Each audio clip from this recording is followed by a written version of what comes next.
Do you know what MongoDB stands for? Humongous. Yeah, 9 million reads, giants like Google, Facebook, Cisco, Expedia, eBay, just to name a few. I've been in the software industry in various roles for over a decade, and whenever someone suggested MongoDB, I'd almost instinctively mention what I perceived as fundamental problems. It loses data, it's not ACID compliant, it's schemaless chaos. Oh yeah, and the elephant in the room? Is it closed source? Well, not only none of these are true, and quite the contrary, MongoDB is one of the fastest, most flexible options when it comes to databases, appealing to both brand new teams or the ones on the other end of the spectrum running humongous amounts of data and a tsunami of requests. Now, cards on the table, as you've seen, I've been covering quite a few databases recently, and when I got to MongoDB, I was quite fortunate that the company behind it agreed to sponsor the video. Thanks team for supporting the channel, and with that out of the way, let's dive into MongoDB, the most underrated beast of databases.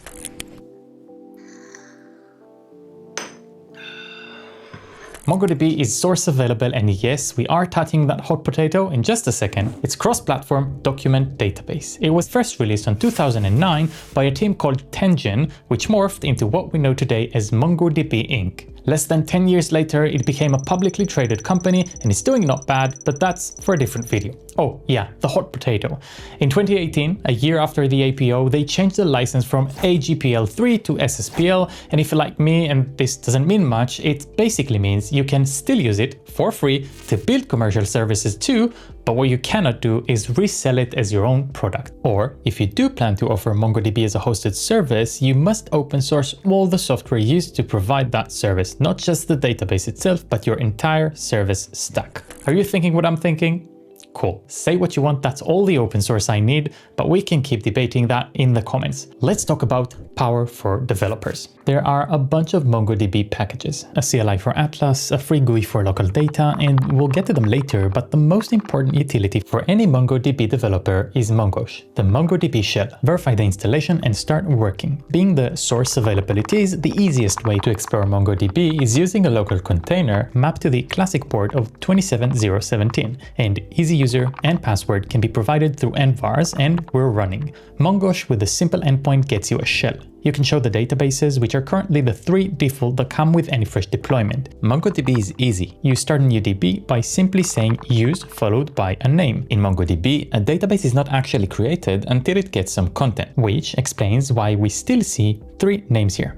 Now, we'd like to create what most users coming from traditional databases call a table, which in document DBs are called collections. But just like any database, MongoDB registers the metadata, but doesn't create it until there's data to push. We do that by running an insert query with a JSON-compatible data object. It natively stores document in a binary JSON format called BSON. Think of BSON as JSON's plus extras. It keeps JSON's flexible document model, but adds efficient binary encoding and more data types like dates, decimals, and object IDs. Dates are specifically important here as JSON doesn't support them, while BSON's date follows ISO 8601, which is crucial for developers who often struggle with it. This type is not only convertible, but also far more efficient for querying and indexing. Now, because data is stored in BSON, under the hood, MongoDB can index fields deeply inside documents, query from them quickly, and return the results as JSONs when you read them. It's worth clarifying that this is not MongoDB's storage, but rather the driver that does the decoding. In short, it's built around BSON for speed and richer types while still feeling like JSON for developers. Now, given the freestyle document structure, I can literally push whatever. Maybe just one field of a name works. Want a structure? Just push it. Let's push something that resembles an actual post stored on disk with title, body, and even likes that it got. Nice. We can also insert many and group a bunch of objects in one go like so. And to finish it all, with a select star from post compatible, we'll run a simple find method on our collection returning all objects. You will note that I have my original single field object pushed here on top, not minding the rest of the pack, which are completely different. You can obviously filter and query further, so an SQL where clause looks like this. Fine, but add the field we're looking for like these, with articles under category.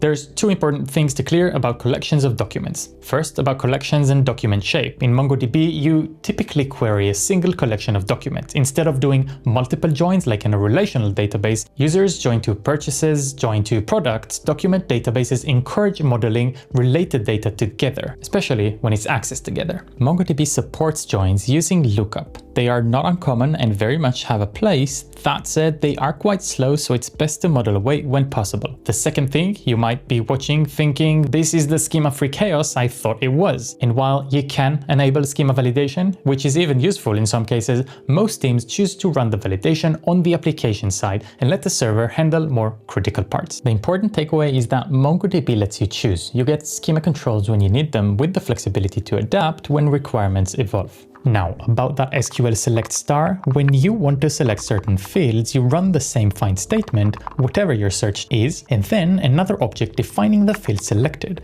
like title and date, where 1 stands for a booleanic true. You may have noticed that IDs didn't care whether we ask for them or not, so we'll have to explicitly tell the uninvited guest that it's off. The cool thing about it, something that's hard to get with SQL, is excluding rather than just including, so I can also get all posts without their categories, which comes in handy very often. What you cannot do, however, is both include and exclude unless this is the ID field.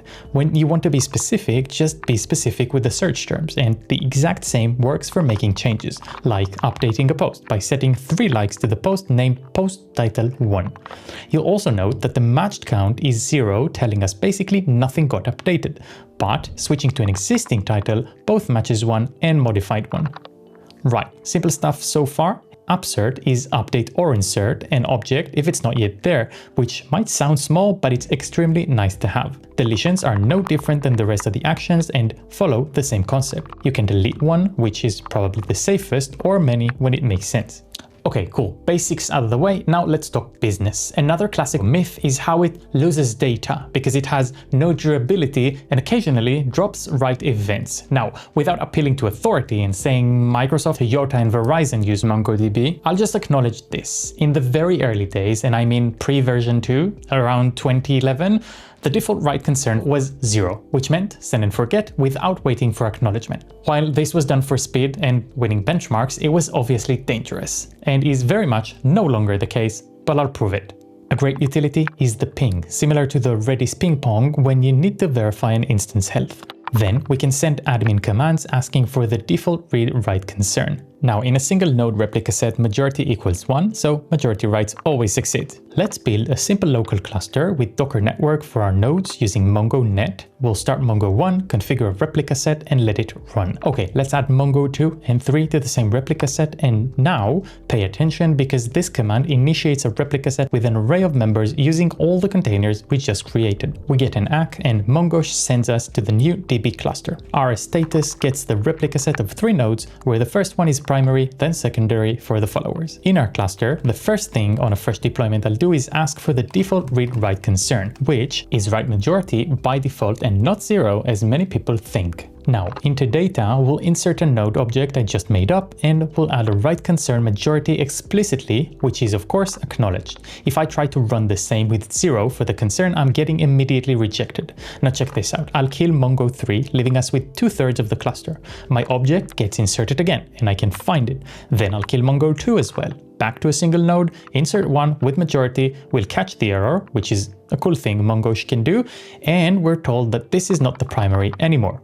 Restarting other nodes, check these out, and objects are there. Write is only successful if acknowledged by the primary and also replicated to the majority of nodes, so 2 of 3, 3 of 5, etc. If the primary dies, a new primary is elected from the majority that already has the write.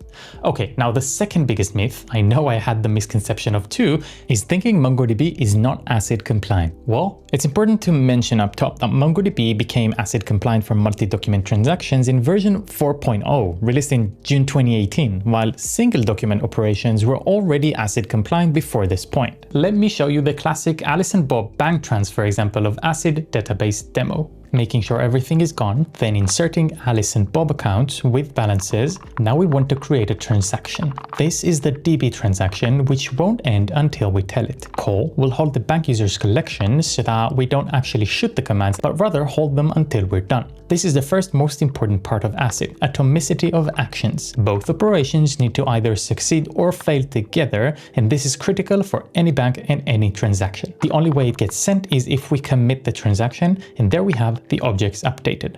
Scalability, check. Durability, check. Atomicity of operations, Check. The last one though is the toughest one to crack. It's a schemaless chaos. Well, I've heard and said the same thing thousands of times. The second you use documents where there's no schema, it gets messy and unmanageable. Well, that's total. Not only you can apply a schema, MongoDB can auto-detect it for you. And there's a validation mechanism if you'd like to enforce that. You can manage it on the app level or the DB level or just both. But let's not pretend the criticism is totally wrong. Yes, if you never define or enforce a schema anywhere and let every service write whatever it wants, you have a problem. That's not a MongoDB problem, that's discipline. At least in my opinion. The easiest way to show schemas in MongoDB is in Atlas, a free-to-start platform where you can set a remote server to play with, sign up, log in, and create your first database, which is immediately accessible. Not only from the UI, here's my local Mongosh connecting 10 seconds after deployment. If I insert some data, the cool thing about the web interface is that you can find your database and collections, then query them with ease. Prefer a local network but still want a GUI? Compass is available for all platforms. Just throw in the connection string and credentials and enjoy. Now, for the schema, in Compass, I can open a collection, for example, my Netflix example dataset of movies, and have it analyze the schema.